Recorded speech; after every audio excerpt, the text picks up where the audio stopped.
Bisik Senada. Di sini kita akan membahas tentang musik, pergaulan, shopping, cinta-cintaan dari kita yang jomblo ini. Jangan lupa juga ada cerita dari pengalaman kita selama ikut Idol dan X Factor dan kegiatan setelahnya. Makanya wajib dengerin, follow, dan klik loncengnya biar tahu update episode terbaru setiap hari Senin. Dengerin Bisik Senada. podcast original gratis Hanya di Spotify.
Salam sejahtera bagi setiap kita. Kita bersyukur dapat kembali berjumpa dalam program Inspirasi Maranatha. Program Inspirasi Maranatha merupakan program yang mengkaji, yang mengulas hasil-hasil penelitian atau riset dari para dosen Universitas Kristen Maranatha. Pada kesempatan ini kita akan membahas tentang bidang studi psikologi dalam kaitannya dengan fungsionalitas keluarga. Mari kita awali dengan doa dan saya akan memimpin dalam doa. Mari kita berdoa. Bapa yang Maha Baik, kami datang ke hadirat Tuhan karena Engkau di dalam penciptaan menghadirkan pria dan perempuan untuk membangun keluarga.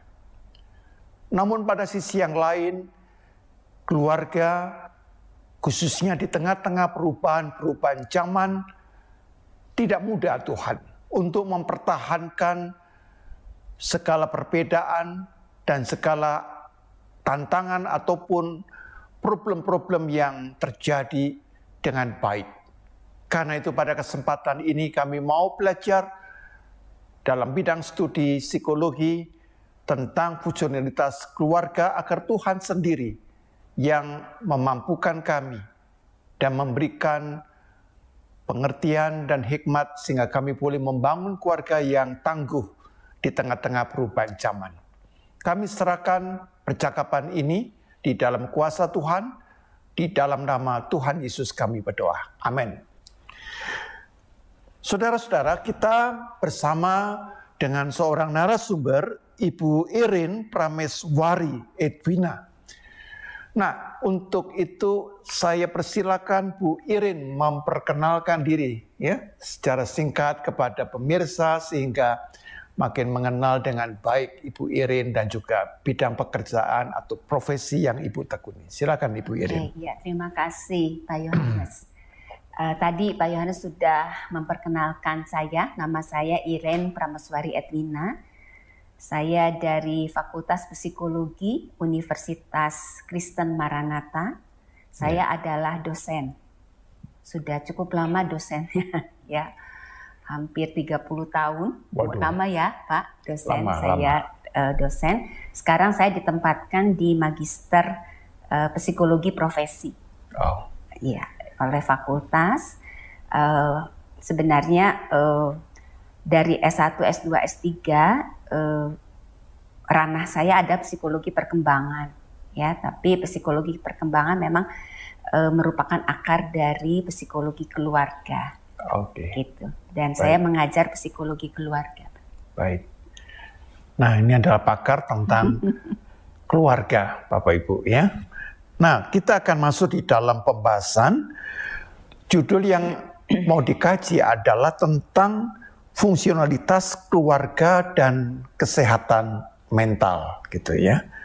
Nah, Ibu Irin, kira-kira apa yang menjadi latar belakang penelitian Ibu dan penulisan sehingga Ibu membuat satu judul tentang fungsionalitas keluarga dan kesehatan mental? Silakan Ibu Irin. Iya, terima kasih Pak Yohanes. Jadi memang minat saya adalah dalam bidang keluarga. Jadi penelitian saya banyak membahas atau meneliti tentang keluarga. Gitu ya. Buat saya mengapa menjadi penting karena keluarga adalah pilar sosial yang utama, penting dan signifikan untuk individu.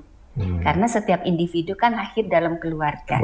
Ya. Apakah keluarga itu nanti keluarga utuh atau tidak, tapi pasti akan ada di keluarga, di tengah keluarga. Jadi keluarga merupakan sumber sebenarnya yang bisa membekali individu untuk bisa berkembang, untuk bisa mengembangkan diri, mengaktualisasikan diri, gitu ya. Kemudian kaitannya dengan kesehatan mental, memang kalau kita perhatikan pada saat ini masalah kesehatan mental menjadi sesuatu yang sangat disorot secara tidak hanya di Indonesia, secara global sebenarnya gitu ya. Dan apalagi pada saat kondisi sekarang ini, walaupun sekarang sudah mereda nih, COVID-nya agak mereda, walaupun katanya naik lagi gitu ya.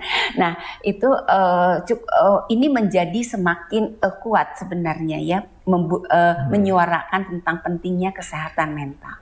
Dan kesehatan mental ini diawali akan di keluarga, gitu ya. Jadi ini mengapa misalnya tadi saya mengambil tentang fungsionalitas keluarga dan juga kesehatan mental. Ya. Nah, kalau bicara mengenai keluarga biasanya ada begitu banyak sisi yang dapat ditarik ya Bu ya.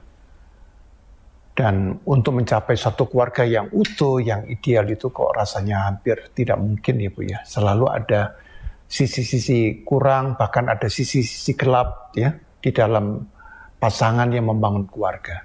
Nah, di dalam tulisan Bu Irin itu bicara tentang adaptif dan tidak adaptif ya. Kira-kira apa itu yang dimasukkan dengan istilah itu ya Bu ya? Ya, jadi sebenarnya adaptif itu suatu proses yang kita alami ya Pak, sebagai individu yang terus-menerus kita alami. Jadi artinya pada saat kita sudah kita selalu berinteraksi dengan lingkungan dan juga dengan diri kita sendiri gitu ya. Pada saat kita berinteraksi dengan lingkungan, ada perilaku sebenarnya yang perlu kita lakukan untuk bisa memenuhi kondisi lingkungan itu gitu. Karena lingkungan berubah ya. Contohnya, pada saat saya tidak membayangkan sebenarnya bahwa misalnya dalam peran saya saja sebagai dosen tiba-tiba harus online. Ya, kebayangnya saya yang usianya sekian yang gaptek terus online, Pak. Gitu ya, wah stresnya luar biasa gitu ya. Padahal saya sudah ngajar cukup lama. Nah, saya kan harus menyesuaikan diri ya. Ya, saya harus beradaptasi dengan kondisi seperti itu. Kalau saya bisa beradaptasi dengan kondisi itu, berarti saya nanti bisa menjalankan peran saya sebagai dosen. Bisa dalam tadi contoh itu untuk mengajar. Jadi setiap kita itu akan selalu melakukan adaptasi sebenarnya, Pak. Karena kondisi lingkungan kan berubah Pak. Ya. Nah, sekarang misalnya kalau kita katakan tadi masalah online, sekarang akan ada offline kan gitu ya. Tapi beberapa mahasiswa lebih suka online, Pak. Ya, sudah terlanjur nikmat. Ya, jadi dia sudah menyesuaikan diri. Pada saat dia perlu offline, berarti dia harus menyesuaikan diri. Lagi. Ya, jadi selalu begitu, Pak. Gitu ya. Nah, Bu, di dalam keluarga memang idealnya ada papa dan mama ya, ayah dan ibu begitu kan. Tapi bagaimana misalnya di dalam satu kondisi kalau kita jumpai anak-anak yang yatim atau piatu atau kemungkinan yatim piatu, kan berarti anak ini tidak mempunyai semacam role model ya. Dan yang kedua, mereka juga tidak pernah mengalami sentuhan, ya. Sentuhan dari seorang papa, seorang mama. Nah, jadi saya membayangkan anak-anak yang seperti ini, ya mungkin aja ditampung di satu panti asuhan, ya begitu ya, Bu, ya. Tetapi kira-kira kalau dari sisi itu, ya walaupun tadi kita belum masuk, tapi kira-kira saya membayangkan mereka kesehatan mentalnya bagaimana ya, Bu, ya? Iya. Seperti ini, sebenarnya kan tidak semua individu beruntung punya keluarga yang utuh. Tapi kita juga jangan membayangkan kalau individu punya ayah, ibu, saudara, rumahnya is okay, semuanya oke, pasti oke juga kan? Nggak begitu juga ya Pak ya. Betul. Nah, jadi sebenarnya Pak, di dalam hidup ini kan, karena anak misalnya kan tidak mungkin dia sendiri. Kalaupun di panti asuhan berarti ada pengasuhnya. Nah, mereka bisa berperan sebenarnya, Pak. Seperti papa atau mamanya. Iya, gitu ya. Iya. Sebenarnya bisa seperti itu, Pak. Misalnya kemudian juga, jadi memang tidak semua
literatur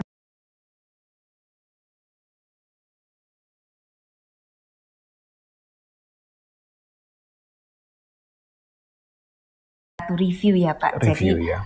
Saya mengambil beberapa hasil penelitian dari peneliti-peneliti yang lain yang akan memperkuat atau menunjang supaya tulisan saya tentang hal ini. Gitu. Jadi dari hasil penelitian memang menunjukkan seperti itu Pak. Jadi keluarga yang bisa berfungsi dengan baik itu akan mengurangi stres, ya stres pengasuhan. Karena kan kalau kita mengasuh anak itu kan ya kita kalau sudah memiliki anak kan kita paham ya Pak, mengasuh anak itu tidak mudah, cukup banyak tekanan-tekanan gitu ya. Karena itu keluarga yang berfungsi dengan baik, artinya keluarga itu ada suami, ada anak-anak yang lain dan sebagainya. Kalau itu berfungsi dengan baik bisa mensupport peran si ibu ini Pak, sehingga stresnya akan bertambah kurang. Stresnya berkurang si ibu ini, maka dia akan lebih efektif dalam melakukan pengasuhan.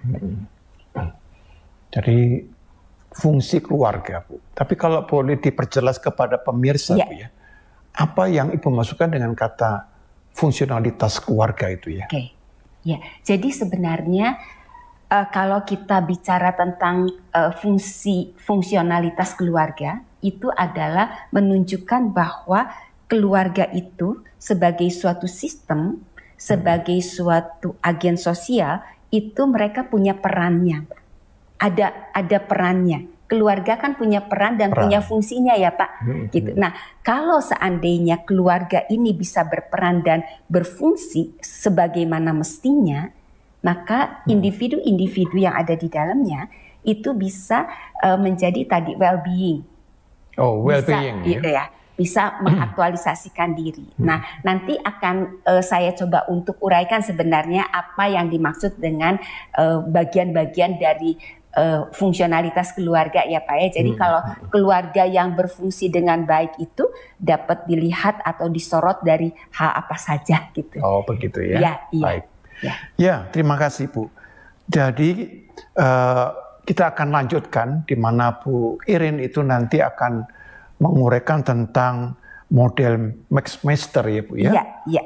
Ini saya kira menarik sekali dan kita akan lanjutkan setelah yang satu ini.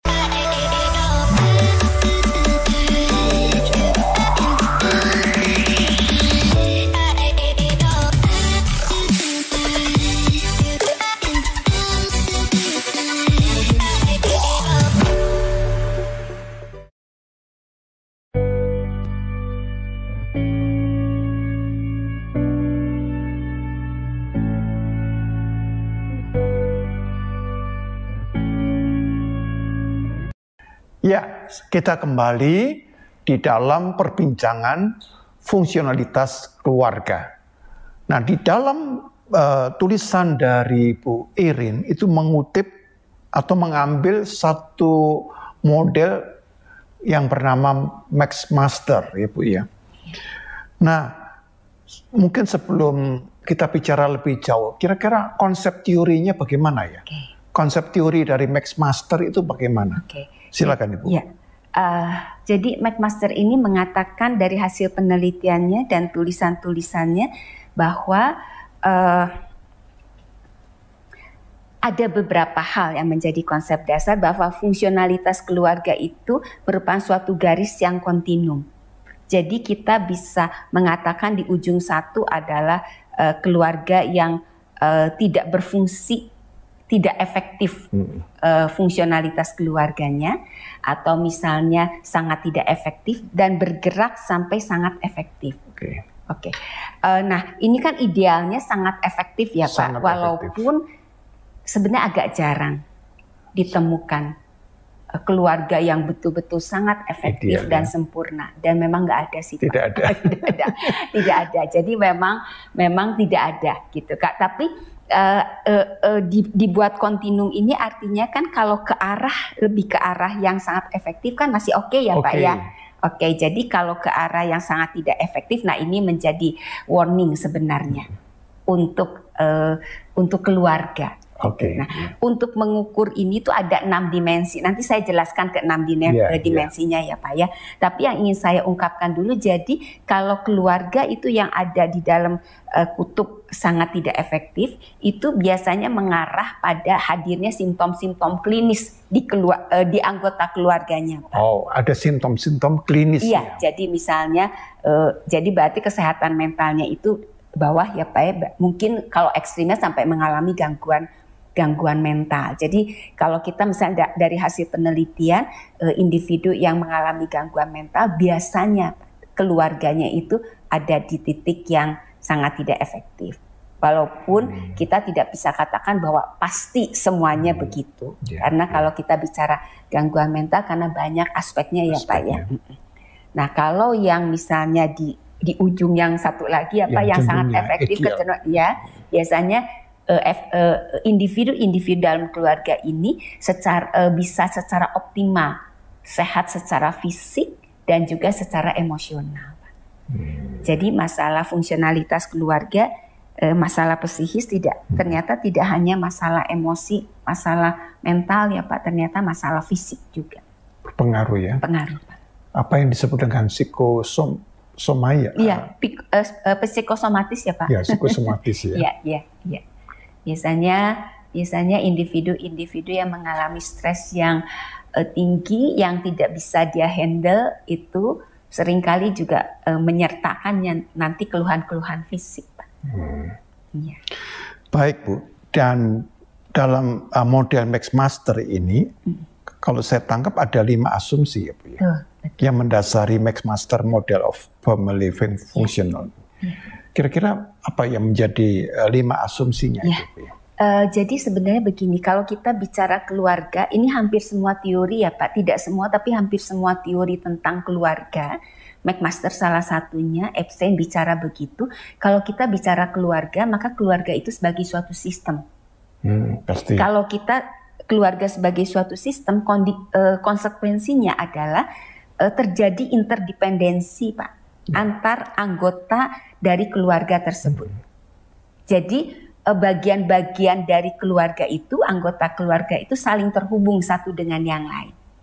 Jadi kalau saya ingin memahami seorang individu, tidak bisa dilepaskan individu itu dari keluarganya.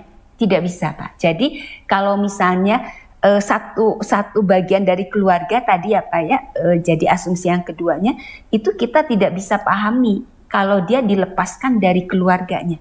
Jadi misalnya ada individu yang mengalami gangguan nih, kemudian datang ke psikolog misalnya ya Pak. Gitu.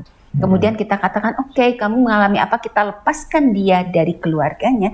Itu biasanya kita tidak bisa mendapatkan keterangan yang utuh tentang individu tersebut, apa yang bisa menjadikan penyebab hal-hal yang menyebabkan lah Pak gitu. Kondisi itu. Itu yang kedua. Yang ketiga adalah bahwa fungsionalitas keluarga itu tidak dapat sepenuhnya dipahami melalui masing-masing. Misalnya kalau kita ingin melihat apakah keluarga ini berfungsi, saya ambil satu orang aja ayahnya. Menurut ayahnya is okay gitu ya. Mereka dia bisa problem solving, bisa peran, semuanya dia bisa lakukan. Kita tidak bisa pahami fungsionalitas keluarga hanya diambil dari satu. Ayahnya misalnya. Nah, kemudian yang keempat adalah bahwa struktur dan organisasi dalam keluarga itu merupakan faktor penting yang menentukan perilaku. Artinya bahwa di keluarga itu kan ada strukturnya ya Pak, siapa kepala keluarganya gitu ya, siapa pengambil keputusan gitu ya Pak ya, siapa misalnya anggotanya, itu kan strukturnya. Kemudian organisasi bagaimana mengorganisasi peran-peran itu, berinteraksi. Jadi keluarga akan ada seperti itu Pak. Kemudian yang kelima, pola transaksi dari sistem keluarga itu merupakan variabel yang sangat penting yang membentuk perilaku anggota-anggota keluarganya. Jadi inti dari kelima asumsi ini bahwa keluarga sebagai sistem, anggota keluarganya itu saling berinteraksi dan ada interdependensi di antara mereka. Seperti itu. Dan ini memang menjadi lebih rumit ya Pak. Jadi artinya gini, kalau kita mau memahami seorang itu tidak bisa, kamu gimana seperti ini, oke gini. Tapi kita perlu juga tahu keluarganya seperti apa gitu. Itu kalau kita melihat meninjaunya dari keluarga, sudut keluarga dan keluarga sebagai sistem, seperti itu. Jadi kita makin memahami bahwa keluarga itu bukan individu yang saling berdiri sendiri, ya, tapi merupakan satu sistem yang saling terkait, bahkan interdependensi. Betul. Ya, artinya saling ketergantungan satu dengan yang lain, begitu ya. Sehingga kedirian atau keberadaan dari tiap-tiap individu ini sangat ditentukan oleh dinamika interdependensi dari para anggota keluarga, begitu kan? Pak. Betul. Karena di situ ada juga bukan hanya sistem, tapi juga ada berkaitan dengan satu organisasi, bagaimana mereka mengatur peran, begitu ya, Bu ya. Nah, dalam kaitan yang hampir sama, Ibu membedakan juga dengan 6 dimensi dari fungsionalitas keluarga. Ya. Jadi ini tadi ada 5 asumsi kan begitu ya. Ini ada 6 ya. 6 dimensi. Nah, mungkin pemirsa ini ingin lebih tahu lagi nih ya. Ternyata orang membangun keluarga itu nggak gampang. Susah ya Pak ya. Ternyata. Sampai orang menjadi takut kawin juga ya, menikah nanti. Waduh, kalau ceritanya seperti ini rasanya kok nggak berani menikah ya Bu ya. Bisa begitu. Enggak juga Pak. Nanti tadi saya katakan bahwa tidak ada keluarga yang sempurna. Sempurna ya. Nggak ada. Ya. Jadi saudara-saudara juga jangan menganggap kalau psikolog menikah terus keluarganya sempurna, enggak juga. Enggak juga. Walaupun dia tahu gitu. Oke. Jadi mungkin saya akan jelaskan begini. Kalau silakan. Tadi keluarga sebagai sistem itu adalah dasar pandangannya Pak. Untuk melihat, untuk mempelajari, memahami tentang fungsionalitas keluarga. Keluarga sebagai sistem. Tapi kalau kita ingin mengukur apakah keluarga itu fungsional atau tidak, kita akan mengukurnya dari 6 dimensi. Iya. Jadi 6 dimensi ini kan ada problem solving, penyelesaian masalah, ya Pak ya. Kemudian ada komunikasi, ada peran, ada responsivitas afek, ada pelibatan afek, ada kontrol perilaku. Jadi ada 6. Ya. Nah, ke-6 ini yang akan nanti kita assess gitu Pak, keluarga itu kita assess. Apakah bagaimana dia dari 6 itu, dari problem solving, komunikasi, peran, responsivitas afeknya, pelibatan afek dan kontrol perilakunya itu seperti apa keluarga ini. Nah, dari assessment ini kita bisa menentukan apakah keluarga itu fungsional atau mengarah ke kurang fungsional. Iya. Jadi untuk kita melihat fungsionalitas keluarganya, kita lihat dari ke-6 aspek ini, Pak. Bu, kalau keluarga itu kan ada suami istri yang mempunyai latar belakang yang berbeda-beda. Iya, betul, Pak. Lalu mereka disatukan dalam lembaga pernikahan, begitu.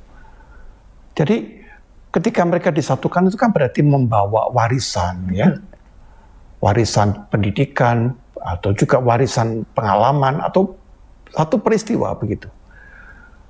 Nah, ketika peristiwa-peristiwa ini digabungkan, maka seseorang yang kebetulan ya Bu ya, hampir jarang sekali anggota keluarga yang tidak mengalami misalnya kekerasan, ya. Nah, saya membayangkan kalau dua-duanya, suami punya pengalaman kekerasan, istri juga punya pengalaman kekerasan. Nah, ini kan kemudian seperti mengkristal begitu dan biasanya kan kena kepada masing-masing juga bisa saling menyakiti atau yang paling berbahaya lagi kan menyakiti anak begitu ya Bu ya. Iya. Kira-kira dalam sudut 6 dimensi tadi itu kira-kira dia masuk di dalam bidang yang mana Bu ya? Oke. Itu bergantung sebenarnya. Kita paham bahwa setiap orang pasti punya sejarah kehidupannya masing-masing ya Pak. Itu ada pengalaman yang menyenangkan, ada pengalaman yang tidak menyenangkan. It's okay sebenarnya karena nggak mungkin kita bisa terus-menerus mengalami sesuatu yang menyenangkan. Tidak mungkin terus-menerus kita mengalami kesuksesan, tidak kegagalan. Jadi sebenarnya setiap manusia itu punya sejarah hidupnya masing-masing, pengalaman hidupnya masing-masing is okay. sebenarnya is okay, Pak. Pada saat pernikahan, menikah mereka memang ada dua individu dengan masing-masing pewarnaannya, mereka harus bersama-sama. Ya, masalahnya apakah mereka itu bisa dibekali dengan suatu kondisi tertentu, misalnya ada suatu informasi dan sebagainya tentang masalah apa sih pernikahan itu, perkawinan itu bagaimana sih gitu. Ya, psikoedukasi itu menjadi penting. Kadang memang sebaiknya sebenarnya, tapi kan nggak mungkin screening begitu psikologi Kalau kesehatan bisa di screening lebih gampang. Kalau psikologi biasanya nggak mau apaan gitu Tapi seringkali betul Pak, bahwa pengalaman hidup di masa lalu itu kalau tidak diselesaikan tidak diselesaikan oleh masing-masing individu, itu memang akan menjadi suatu bibit-bibit yang bisa menimbulkan permasalahan gitu di dalam pernikahan. Gitu. Jadi memang itu kemungkinan itu ada. Gitu ya. Kemungkinan itu ada, risiko itu ada. Tapi bisa juga mereka justru kalau menyadari kan antara suami istri dengan pengalamannya yang seperti itu kan saling support ya Pak. Ya gitu. Jadi memang sangat dinamis dan cukup kompleks ya Pak. Gitu ya kalau kita lihat seperti itu sih.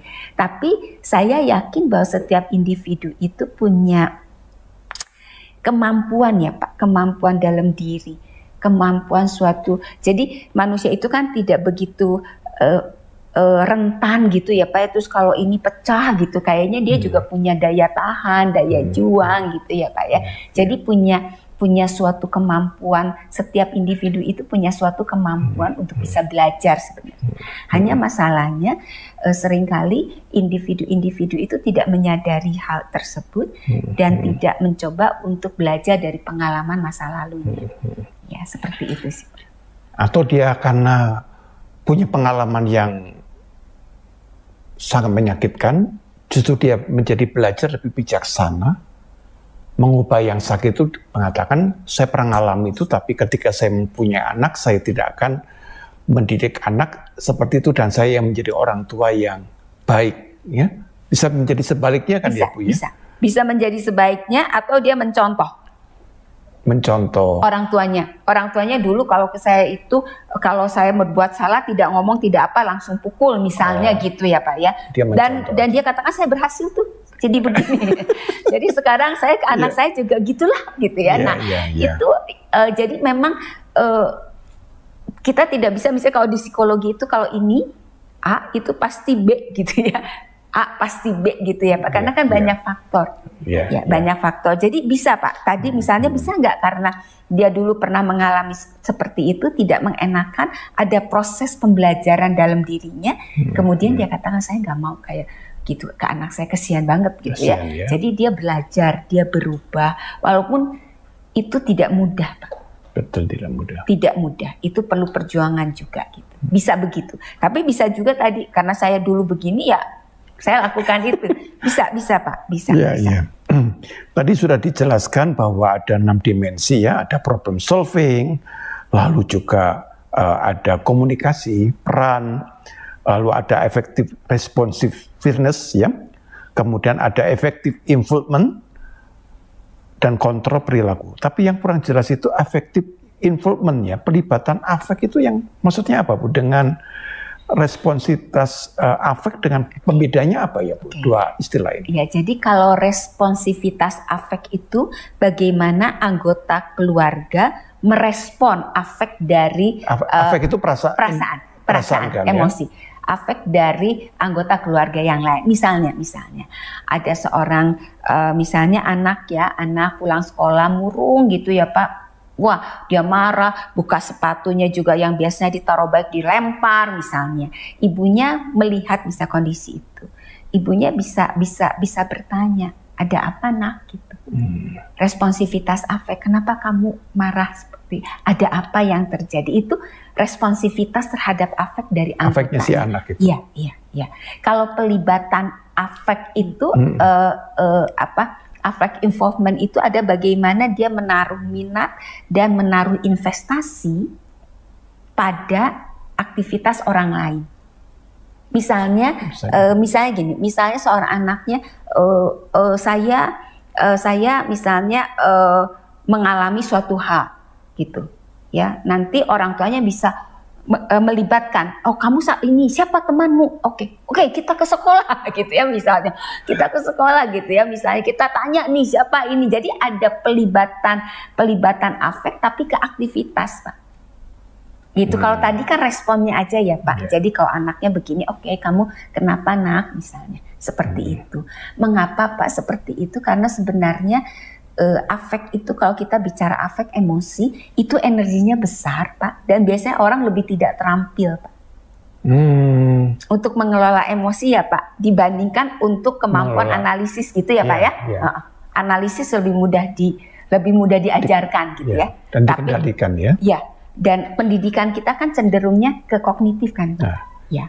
Karena itu bisa terjadi bahwa orang dengan kognitif yang bagus ya, yang cukup cemerlang begitu, tapi dari sudut afeksinya, emosinya itu dia sangat labil dan sangat dangkal begitu. Betul, ya. Betul. Cukup banyak Pak yang begitu. Jadi sebenarnya, jadi ini melebar ya, tapi sebenarnya artinya kemampuan itu ada mengintegrasikan antara rasio dan emosi. Nah itu kan yang sulit sebenarnya, gitu. Biasanya kalau orang pandai itu kita mungkin juga sering mendengar ya Pak. Kadang orangnya itu pandai, tapi kalau udah marah gitu ya, kehilanganlah semua akal sehatnya, sepertinya gitu ya Pak ya. Kehilanganlah semua kepandaiannya, kok dia bisa melakukan itu. Ya itu Pak, bukan berarti dia tidak pandai, tapi emosinya bergerak sendiri Pak, tanpa kontrol dari kognitifnya gitu Pak. Ya walaupun agak melebar sedikit Bu ya. Kira-kira afeksi ini paling rawan itu dalam usia berapa Bu ya? Misalnya dalam psikologi, nanti bukan ada psikologi perkembangan sedikit aja nih supaya pemirsa dapat pengetahuan juga ya. Sebenarnya begini, setiap tahapan itu sebenarnya kalau kita mau mengatakan bagaimana emosi itu supaya individu bisa meregulasi emosi, itu pasti dimulai dari anak-anak. Ya. Dari anak-anak, bahkan dari bayi gitu ya Pak. Kadang kan kalau bayi kita lihat kalau nangis, kalau ingin minum misalnya, nangis kan tidak terkendali misalnya ya Pak ya gitu ya. Tapi bukan berarti kalau seperti itu kita pukul, kamu nggak boleh nangis ya gitu ya, ribut gitu ya. Tidak seperti itu juga, tapi ada perlakuan tertentu bagaimana anak-anak itu diajarkan untuk bisa mengekspresikan emosinya dengan porsi yang betul gitu, proporsional. Itu dari anak sih Pak, dari kecil, bertahap ya Pak ya, dengan perlakuan, dengan konteks, dengan ranahnya pasti beda-beda sesuai dengan usianya gitu. Biasanya yang paling rawan itu ada yang disebut anak-anak yang di usia sekitar 3-4 tahun, itu yang disebut temper tantrum tuh Pak, di mana emosinya bisa turun naik fluktuatif gitu ya Pak ya, seperti itu. Dia ada dalam satu kisah di pesawat itu, anak itu menangis tidak bisa dikendalikan ya, hampir sekian lama, dan mamanya juga nggak bisa begitu ya. Jadi kalau kasus seperti ini, apakah kasus yang terlalu spesifik, ataukah memang sebenarnya setiap anak pun juga bisa mengalami fluktuatif secara bisa begitu ya? Bisa, pada usia tertentu bisa Pak. Kemudian kalau misalnya kemudian orang tua menanganinya, bisa menanganinya, kemudian anak-anak bisa cukup belajar untuk mengontrol emosinya, biasanya akan berkembang dengan lebih baik. Nah, kita sudah mendengar satu pemahaman yang tadi dari keluarga, tetapi juga berkaitan dengan proses perkembangan ya. Tapi tidak apa-apa, tapi memang ada kaitannya yang sangat penting, bahwa membangun keluarga juga dibutuhkan kedewasaan kepribadian, ya, kematangan. Sehingga itu ketika berinteraksi, karena interaksinya tidak satu arah, bahkan interdependensi yang saling memengaruhi, maka kita harus mampu menciptakan satu keluarga bagaimana kita memberikan satu respon afektif yang baik, yang tepat ya.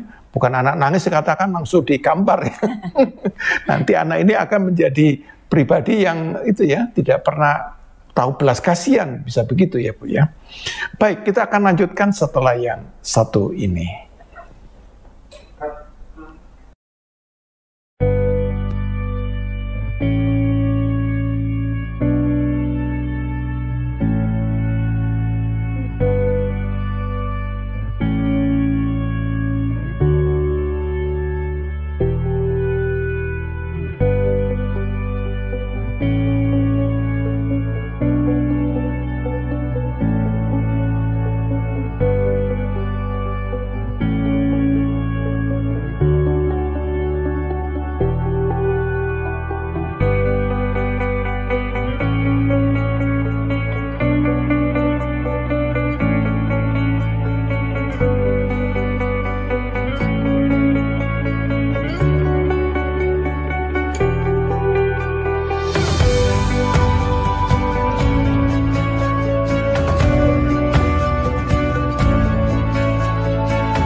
Ya, kita kembali kepada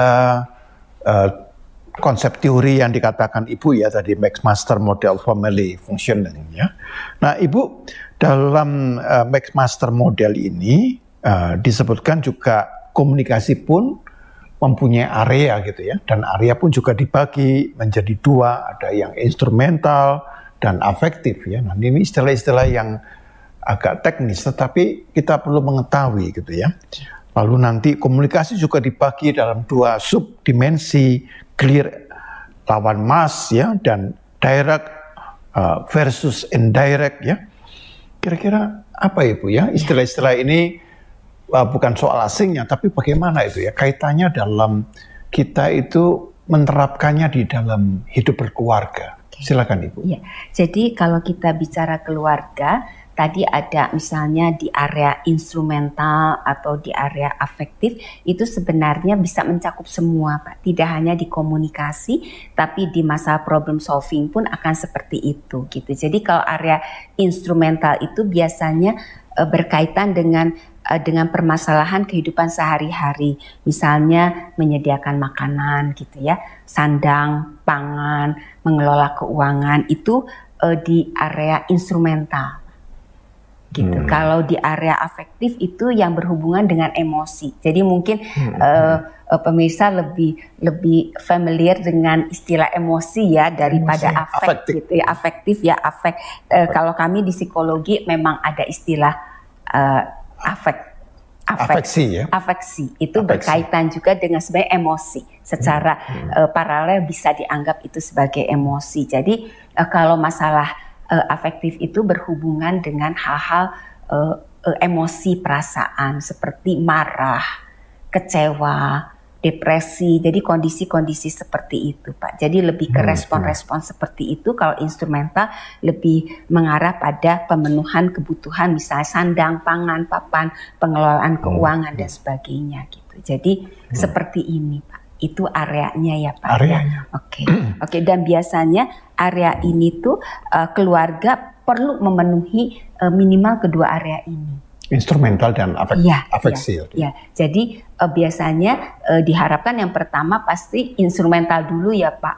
Artinya dia anak-anak harus cukup sandang, pangan, papan, keuangan dan sebagainya gitu. Biasanya kalau ini belum tentu juga masalah afektif itu juga gitu. Tapi kalau sudah masalah instrumental tidak sulit untuk ke afektifnya gitu. Jadi itu dari instrumental dan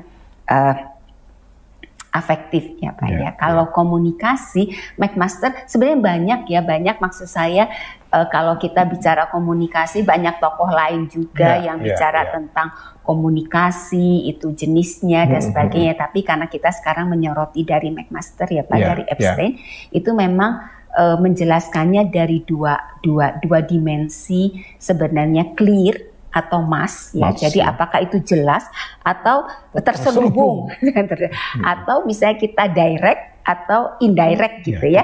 Seperti itu. Jadi kalau clear and mass itu fokusnya pada isi berita. Pada isi berita dari komunikasi yang diungkapkan. Apakah itu diungkapkan dengan kalimat yang jelas, kalimat atau tersamar, atau tidak jelas, atau membingungkan. Kan biasanya masalah di keluarga suka begitu ya Pak ya. Jadi tidak jelas gitu ya. Saya ingin sesuatu diungkapkannya muter-muter gitu ya Pak. Jadi tidak jelas, tidak clear gitu. Lebih terselubung. Kalau direct, indirect itu lebih ke arah berita itu disampaikan pada targetnya, pada siapanya. Siapanya. Apakah itu pada target yang kita ingin berita itu kita sampaikan, atau kadang-kadang suka dibelokkan ya Pak. Di keluarga kan gitu, ada bapaknya, terus ibunya ngomong ke bapakmu gitu. gini, padahal langsung aja gitu kan kalau itu direct. Tapi ini kan berarti indirect, dibelokkan melalui anaknya, suruh anaknya yang ngomong ke bapaknya, misalnya begitu Pak. Jadi McMaster menjelaskannya dari dimensi 2 itu clear versus mass atau direct versus indirect. Nah, dari sini dibagi lagi 4 jenis. Waduh. Banyak ya Pak ya? Perlu ya Pak? Ya, perlu disampaikan ya, supaya kita punya pengetahuan yang cukup baik ya, sehingga dapat diterapkan walaupun nanti tidak persis sama, tapi tahu garis besarnya kira-kira. Jadi akan ada yang pertama itu clear dan direct. Gitu ya, clear, direct, bisa clear tapi indirect. Indirect, bisa mass, direct. Bisa mass, indirect. Iya, itu jadi itu kombinasinya begitu gitu ya. Kalau yang clear dan direct misalnya begini, beritanya jelas dan targetnya juga jelas gitu siapa. Misalnya seorang ibu yang misalnya meminta anak menjalankan tugasnya. Tugas dia adalah misalnya membuang sampah misalnya gitu. Jadi dia akan katakan pada saat anaknya tidak melakukan itu, tugas itu, orang tuanya akan katakan, ibunya akan katakan ke anaknya langsung gitu, direct ya. Saya kecewa karena kamu tidak melakukan hal itu. Jadi langsung, kenapa kamu tidak buang sampah? Itu kan tugasmu. Jadi itu clear dan direct. Direct, begitu. Ya. Nah, tapi bisa juga clear dan indirect. Jadi seorang ibu yang ngomong ke suaminya, ya saya kecewa sama anaknya namanya Andre misalnya, saya kecewa sama Andre gitu, karena dia tidak melaksanakan tugasnya. Tapi nggak ngomong ke Andre-nya, ngomongnya ke bapaknya gitu. Ya tapi kontennya iya gitu. Jadi tapi clear, indirect. Tapi bisa juga mass direct. Beritanya tidak jelas tapi langsung ke anaknya. Misalnya seorang ibu berkata pada anak remajanya yang tidak melakukan tugas yang tadi sama ya Pak. Misalnya, kamu sibuk? Gitu. Karena kan sebenarnya anaknya tidak melaksanakan tugasnya. Tugas dia buang sampah tapi nggak melaksanakan. Gitu. Ibunya tuh kecewa sebenarnya, tapi nggak ngomong langsung kan, Pak, misalnya kamu kenapa nggak buang sampah, tapi dia ngomong kamu sibuk gitu. Sepertinya karena dia sibuk nggak bisa buang sampah. Jadi itu Mas tidak jelas sebenarnya. Jadi si mama teh mau ngomong apa ya? Gitu. Jadi apa ya, sibuk lah, ini lagi bikin PR gitu ya. Ya ini lagi bikin PR. Nah kan padahal ibunya kan inginnya supaya anaknya itu melaksanakan tugasnya. Kenapa kamu nggak melakukan itu? Jadi mass tapi direct. Tapi bisa juga udah mass indirect. Gitu ya. Jadi misalnya seorang ibu tadi contohnya masih sama ya supaya lebih jelas gitu ya. Seorang ibu misalnya mengatakan pada suaminya, gini, orang yang tidak melakukan tugasnya itu ada orang yang tidak bertanggung jawab gitu. Seperti quote siapa, tapi maksudnya dia kecewa dengan anaknya gitu ya. Tapi dia tidak jelas mengatakannya gitu. Beritanya tidak clear. Jadi maksudnya apa? Iya memang sih kalau orang yang tidak melaksanakan tugasnya, mungkin suaminya akan menjawab begitu.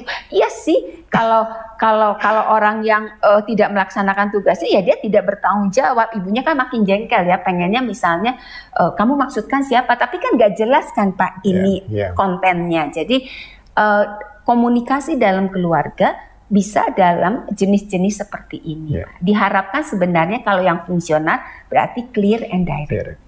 Jadi sangat baik sekali ya arahannya. Bahwa kalau kita menjadi keluarga yang kesehatan mentalnya juga lebih bertumbuh dengan sehat ya, itu baiknya clear and direct ya. Jangan memutar atau pakai berita terselubung ya. Berita terselubung kalau orang Jawa biasanya ngomong si anu Bu. Si anu gitu ya, padahal yang dimasukkan ini anaknya, si anu itu ya, jadi tidak langsung ya. Baik, terima kasih Ibu. Nah, di dalam tulisan Ibu tadi sudah disebutkan tentang responsivitas afek ya, itu diperlihatkan oleh anggota keluarga saat merespon stimulus afektif. Ya, misalnya bagaimana keluarga merespon kegagalan yang dialami anggota keluarga yang lain ya. Mereka bisa merespon dengan emosi penuh ya, kesedihan, kemarahan yang kuat sampai emosi yang rendah seperti tidak peduli ya, sepintas lalu. Nah, kira-kira bagaimana Bu ya agar kita bisa menjadi keluarga dengan responsivitas afek yang sehat yang baik itu ya Bu ya. Kira-kira bagaimana itu? Saya ingin mengatakan bahwa kita itu perlu proses pembelajaran untuk keterampilan apapun juga ya Pak ya. Jadi tidak bim salah bim gitu ya. Pokoknya kamu harus begini bisa gitu ya, gitu kan sulit ya Pak ya, karena kalau kita bicara keterampilan, kemampuan berarti itu harus ada suatu proses. Dan keluarga sebagai tempat yang paling baik untuk mengajarkan individu, anggotanya untuk suatu keterampilan tertentu. Responsivitas afek termasuk keterampilan. Keterampilan. Banyak kan Pak dari kita itu yang cukup sulit ya. Banyak anak-anak yang mengatakan kayaknya kalau saya nggak sampai pulang berdarah-darah gitu ya, kayaknya ibu saya nggak akan nanya saya deh, ayah saya nggak akan nanya saya deh, gitu. Saya mengalami apa gitu ya, karena seringkali memang kita biasanya tidak terlalu dibiasakan ya Pak ya, untuk merespon secara afek gitu ya. Kadang itu kalau misalnya kamu kenapa, kayaknya itu nanti kamu lemah deh gitu. Nah seperti itu. Jadi karena itu untuk bisa memiliki responsivitas afek memang perlu pembelajaran. Nah itu memang dimulai dari keluarga, tapi berarti dari orang tua. Ya saya selalu katakan di awal kehidupan, di awal anak-anak itu tanggung jawab ada di orang tua. Ya karena orang tua pernah jadi anak ya Pak. Anak gak pernah jadi orang tua, belum. Gitu ya. Jadi artinya orang tua yang bertanggung jawab untuk dia belajar dari masa lalunya untuk bagaimana ke anaknya. Jadi keluarga untuk bisa memiliki responsivitas afek ini, keluarga perlu memberikan kesempatan dan mengajarkan cara mengekspresikan emosi dengan tepat. Saya pikir tidak semua sih Pak, tidak semua keluarga, tapi ada keluarga-keluarga yang agak sulit untuk bisa mengekspresikan emosi. Perasaannya gitu ya. Misalnya saya kecewa, anak marah. Sebenarnya saya kecewa di sekolah begini, anak marah karena dimarahin orang tuanya sampai seperti itu gitu misalnya ya Pak ya. Tapi seringkali orang tua menganggap, apalagi kalau emosinya itu negatif Pak. Marah, kecewa, takut, nangis gitu kan, biasanya kamu gak boleh begitu, kamu gak boleh marah gitu. Seringkali kan keluarga menganggap karena itu tidak layak untuk diungkapkan. Nah ini kalau kondisi seperti ini, anak-anak sulit belajar sebenarnya Pak, untuk bisa merespon. Jadi keluarga perlu memberikan kesempatan dan mengajarkan cara mengekspresikan emosi dengan tepat. Bisa mulai dari ibunya tadi, seperti tadi ya Pak. Bisa anaknya pulang dari sekolah dengan murung, terus gimana nak? Kenapa? Apa yang terjadi? Ya kamu sedih, kecewa gitu ya. Ya nih ini gitu ya. Tapi kadang juga anak-anak kan kadang suka marah, terus begitu marah dia lempar barang dan sebagainya gitu. Nah, kan kita perlu juga mengajarkan bagaimana mengekspresikan emosi dengan tepat ya Pak ya. Jadi kadang kita itu meng-cut semuanya Pak. Karena dia marah itu lempar barang, jadi kamu nggak boleh marah. Padahal dia betul loh. Dia karena suatu hal dan dia respon dia marah itu sebenarnya wajar. Karena misalnya dia diperlakukan sangat tidak adil sehingga dia merasa marah gitu. Itu kan wajar ya Pak ya, bisa respon itu.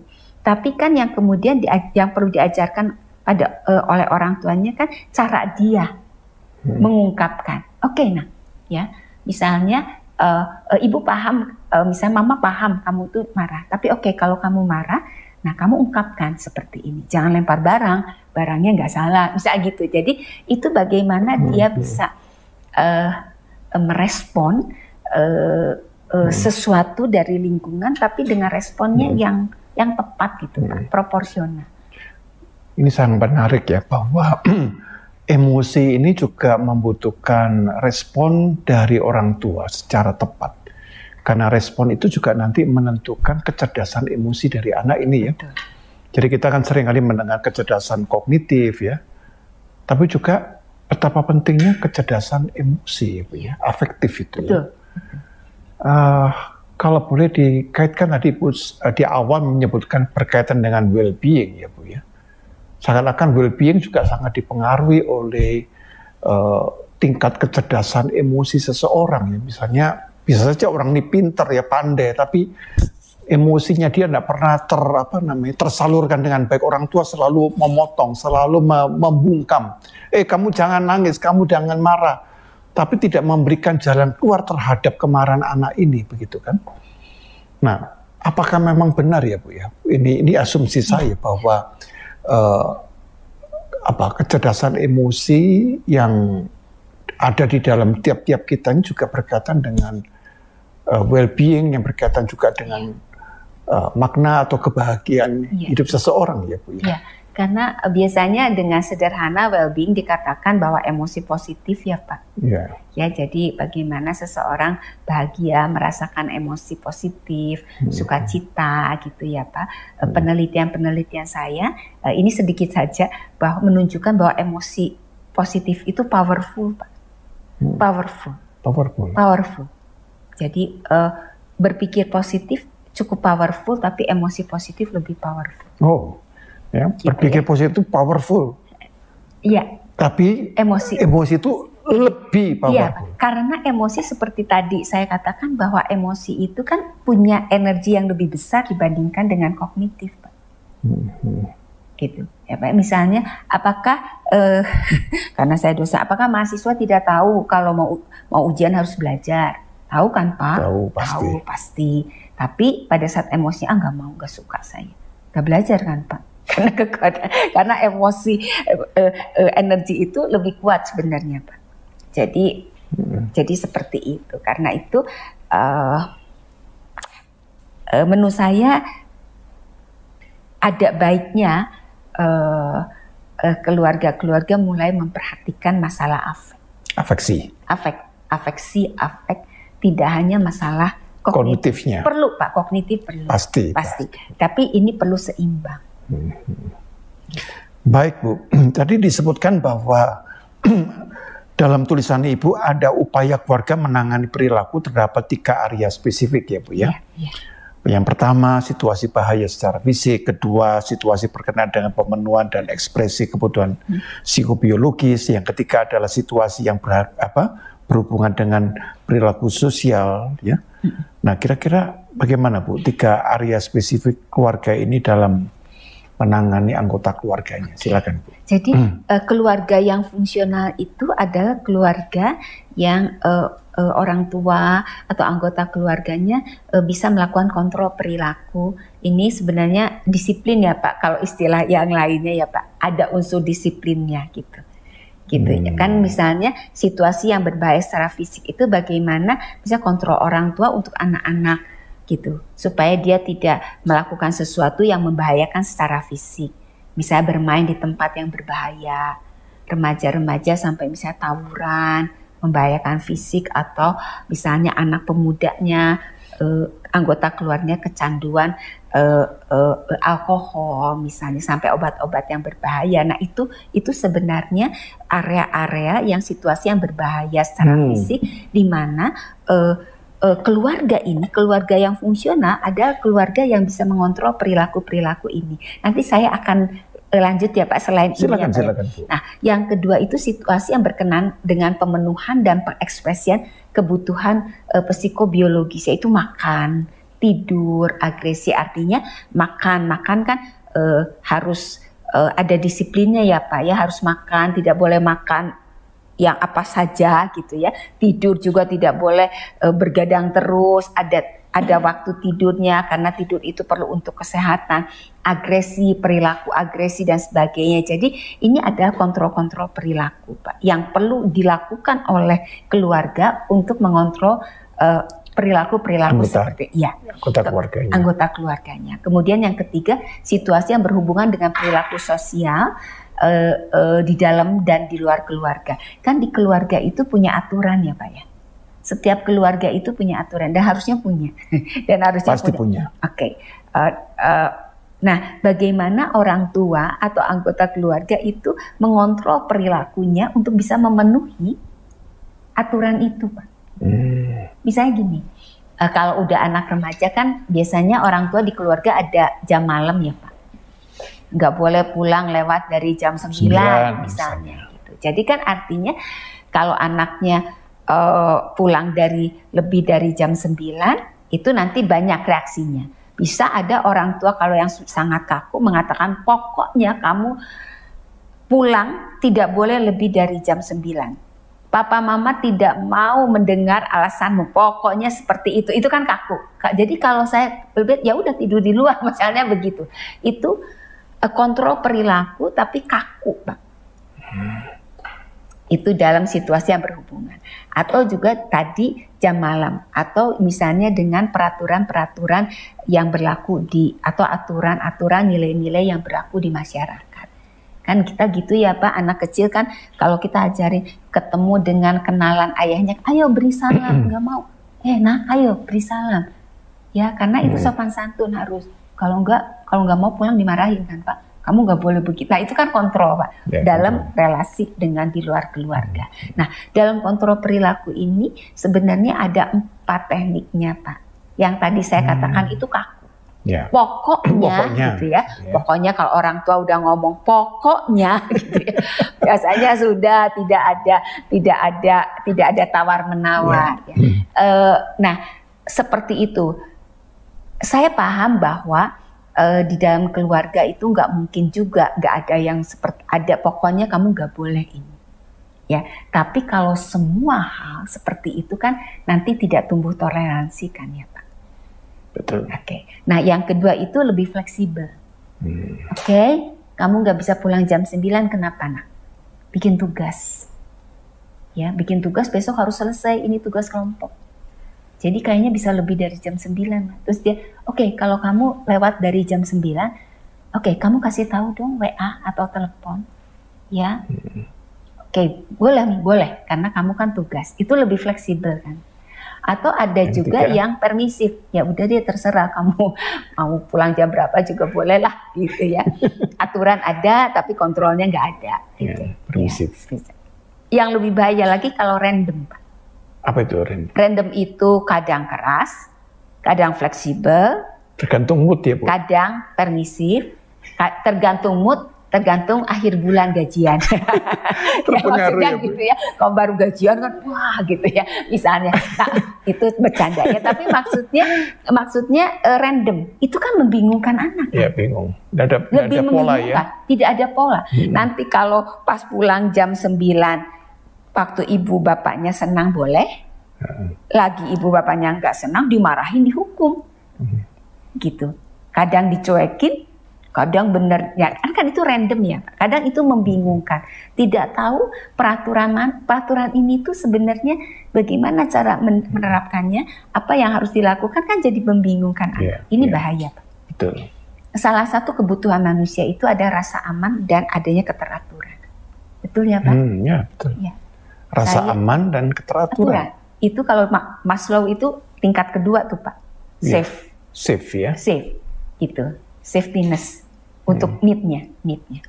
Gitu. Karena kebayangnya kalau misalnya mahasiswa kuliah tergantung dosennya Pak, mau datang kapan aja gitu kan, mau datang jam segini boleh, jam segini boleh. Wah, nggak aman kan Pak, saya harus dari pagi sampai ini. Tapi kalau ada aturan kan itu lebih memberikan rasa aman. Oke, saya tahu kalau kesini itu harus melakukan ini. Gitu. Kalau di rumah itu ada aturan jelas, jadi saya harus lakukan ini. Itu memberikan rasa aman dan nyaman. Gitu. Jadi mari kita buat suatu keluarga yang teratur ya Bu ya. Iya. Dan juga tadi Ibu nyebutkan itu apa? Samping teratur yang harus fleksibel juga Pak. Fleksibel. Ya. Kadang kita suka ini Pak maksa begitu ya. Terus anak kan nggak bisa toleransi jadinya Pak. Udah nggak bisa toleransi kita marahin juga anaknya. Gitu kan, misalnya gini, nak kamu pokoknya mandi jam 5 ya. Misalnya ke anak SD ya Pak. Pokoknya mandi jam 5. Pokoknya jam 5 diseret dan sebagainya. Dia tidak punya toleransi pada orang lain juga kan Pak. Jadi kalau apa yang dia katakan orang lain harus lakukan. Karena orang tuanya juga begitu, tidak memberikan dia suatu kesempatan untuk mengungkapkan sesuatu, untuk bisa negosiasi, untuk bisa menumbuhkan toleransi gitu. Ya walaupun kita juga paham tidak semua hal bisa dinegosiasikan. Ada suatu hal yang kamu harus lakukan itu. Ya sekolah kamu harus lakukan itu. Kecuali sakit kamu boleh, kalau enggak mah enggak boleh. kamu harus sekolah. Gitu, seperti itu. Disiplin itu dari kecil perlu kan, Pak? Betul. Ibu, pertanyaan yang terakhir, Bu. Iya. Bagaimana, Bu, ya, anggota keluarga yang walaupun tadi sudah saya sampaikan, pengalaman-pengalaman masa lalu khususnya menghadapi trauma, ya, yang disebut dengan PTSD, ya, Post Traumatic Stress Disorder, ya. Kira-kira mungkin pemirsa perlu dijelaskan sedikit, ya, Bu, ya, tentang PTSD itu, ya. Ya, PTSD itu biasanya diawali dengan pengalaman traumatik. Jadi kalau pengalaman traumatik itu seorang mengalami suatu stresor yang ekstrim, ya Pak, yang membuat dia tidak berdaya. Itu banyak. Bisa peristiwa katastrofik, misalnya bencana alam, ya Pak, dia kena misalnya banjir bandang, keluarganya ada yang meninggal dan sebagainya. Oke, itu suatu situasi yang mengalami traumatik. Atau anak-anak yang mengalami pelecehan seksual pada masa kecilnya, gitu. Itu juga kejadian traumatik yang tidak terselesaikan dan itu berlanjut terus. Walaupun sudah dewasa begitu? Iya. Karena kalau itu tidak suatu kondisi yang stresor yang ekstrim yang membuat trauma yang kuat, ya Pak, itu tidak bisa berlalu. Berjalannya waktu. Iya, kadang kita berpikirnya begitu, Pak. Itu yang seringkali kalau saya katakan kita suka kecolongan. Gitu. Ya, anak-anak mengalami itu enggak kok, biasa-biasa aja gitu ya. Kayaknya dia biasa-biasa aja gitu. Udah mengalami sesuatu, kayaknya kok dia ya biasa aja, tenang gitu ya. Kita tidak mencoba untuk memahami lebih lanjut. Nanti biasanya kalau ini terus berlangsung, daya tahan dirinya sudah habis, ya Pak, karena untuk menahan itu. Nah, biasanya akan muncul, Pak, sindrom-sindrom tertentu. Gitu. Jadi ini ya Pak yang buat saya juga menjadi suatu perhatian karena saya juga psikolog praktek. Jadi cukup banyak juga Pak individu-individu yang mengalami kejadian traumatik. Ya, yang kadang dia juga karena dia malu ya untuk menceritakan. Kadang-kadang dia juga misalnya menceritakan pada orang tuanya, tapi karena itu menyangkut pelaku yang juga anggota keluarga dekat, itu juga seringkali ya udah deh, kamu udah deh gitu. Ya, untuk yang mengalaminya tidak udah deh kan, Pak. Itu kan ada suatu luka di dalam gitu. Luka di dalam itu yang seringkali kita kecolongan sebenarnya. Jadi itu kadang luka itu dibiarkan menganga, tidak diobati ya Pak, kan lukanya terus ya Pak. Kalau dia udah nggak tahan kan, kalau udah membusuk begitu saya ibaratkan kan nanti dia infeksi gitu. Iya, nanti kan dia keluar simptom-simptom yang lain ya Pak, depresi kondisi-kondisi tertentu, jadi itu bisa terjadi.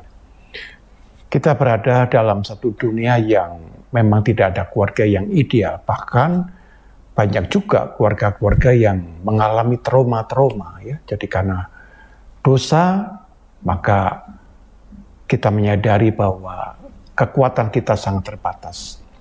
Dan karena itu saya mengingat bahwa baru mengerti mengapa di dalam Alkitab ada istilah keluarga Allah. Jadi keluarga-keluarga kita yang lemah, yang rapuh, yang penuh kekurangan, kelemahan, diangkat di dalam penebusan Kristus supaya kita dijadikan menjadi keluarga yang baru, keluarga Allah yang mengalami kasih Allah itu. Jadi masih ada harapan bahwa di dalam Tuhan, keluarga-keluarga kita yang penuh dengan kekurangan, ada banyak cacat, dipulihkan. Ada pengampunan dan juga ada berkat yang memampukan kita untuk memaknai perjalanan hidup kita sebagai individu dan keluarga. Silakan Bu Irin untuk menyampaikan closing statement bagi pemirsa. Kita tadi sudah banyak belajar tentang keluarga ya. Jadi keluarga adalah tempat individu untuk mendapatkan keterampilan dasar untuk hidup. Ya, jadi keluarga itu tempat yang utama penting, signifikan ya untuk individu itu belajar untuk keterampilan hidup. Jadi tidak hanya keterampilan sekolah untuk bekerja, tapi semua keterampilan hidup, mengembangkan diri dan mencapai well-being. Ya, dan karenanya keluarga perlu berupaya yang terus-menerus untuk mencapai fungsionalitas keluarga. Ya, yang efektif ya Pak. Yang efektif. Ya, seperti itu Pak. Kita berharap bahwa keluarga kita berfungsi secara efektif ya, karena itu juga membuat anggota keluarga kita juga bahagia. Siapa yang tidak menginginkan bahwa anggota keluarga bahagia? Mungkin kita punya pengalaman-pengalaman yang menyakitkan, yang trauma, tapi biarkanlah kita ubah ya, yang menyakitkan dan trauma ini menjadi satu pelajaran, satu hikmat sehingga anggota keluarga kita tidak mengalami hal-hal yang seperti yang kita alami. Itulah orang-orang yang telah diperdamaikan oleh Tuhan di dalam dirinya.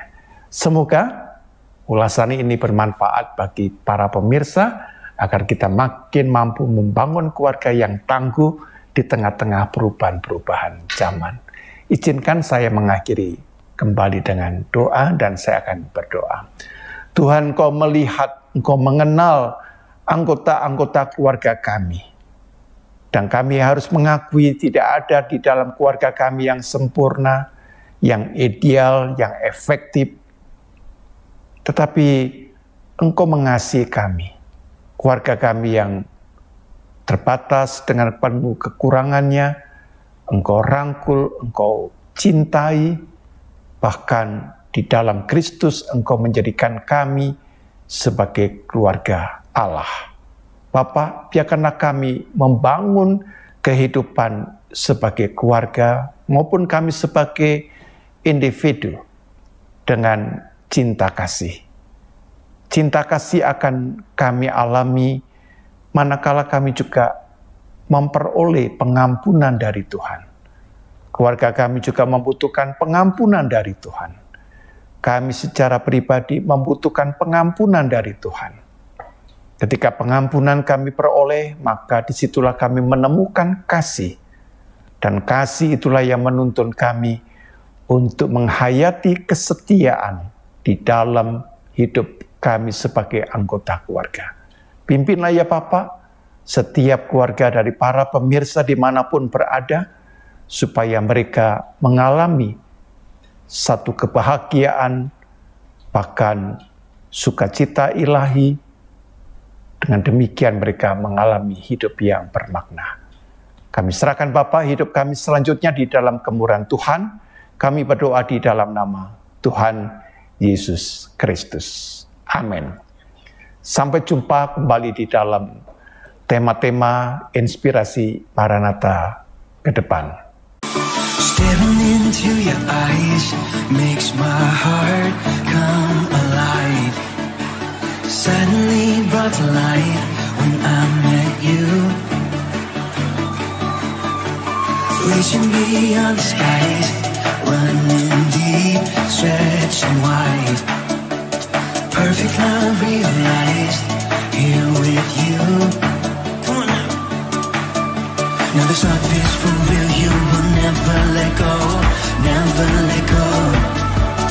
Oh, it's more than just words, love beyond my control, out of control. Hands up! This is real love, this is real love.